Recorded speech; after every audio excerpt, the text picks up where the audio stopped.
You're in no position to dictate what we're going to feel. We're going to feel very good. You will feel influence. We're going to feel very good and very strong. You will feel influence. You're right now not in a very good position.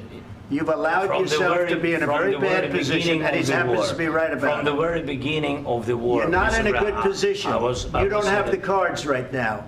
With us, you start having cards. Playing cards. Right now, you don't. You're playing cards. You're playing cards. You're gambling with the lives of millions of people. You're gambling with World War III. That is just part of today's tense exchange between President Trump, Vice President J.D. Vance, and Ukrainian President Volodymyr Zelensky.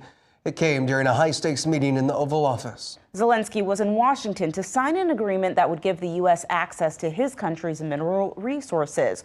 A joint news conference to sign that deal was canceled after Trump and Vance accused the Ukrainian president of being disrespectful and not ready for peace. KETV News Watch 7's Pete Cudahy joins us now with reaction from local lawmakers and Ukrainians who fled their country for the Cornhusker state. Pete? Bill, Quinicia, today's meeting between President Trump and Zelensky left many concerned for Ukraine's future. However, Ukrainians are pointing the finger at different leaders regarding what caused the blow-up. Today's Oval Office meeting may have made ending the war in Ukraine much more difficult. Could you tell me what you think the future looks like right now with finding peace?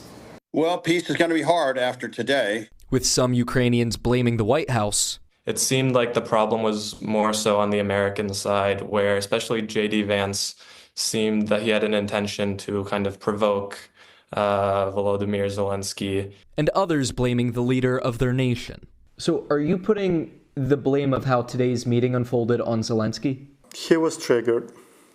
Zelensky didn't feel the conversation. With a belief that this isn't good for either country. I think to a certain degree, the only winner of today's events is sitting in Moscow, Vladimir Putin. Vitaly Onshuk, a Ukrainian American, believes President Zelensky needs to play by Western rules. He blames today's mishap on a language barrier. The level of English Zelensky has, it's very low, everyone can see. But Carlos Kuskiewicz, who works with the Ukrainian Congress Committee of America, believes President Trump wanted to prove a point.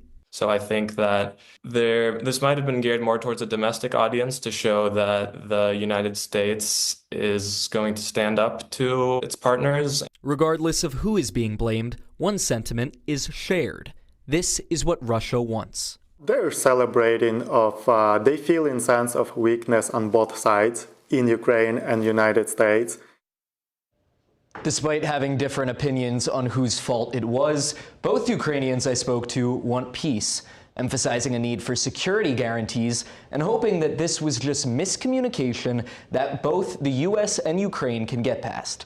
We have more reaction from lawmakers right now on KETV.com. Back to you.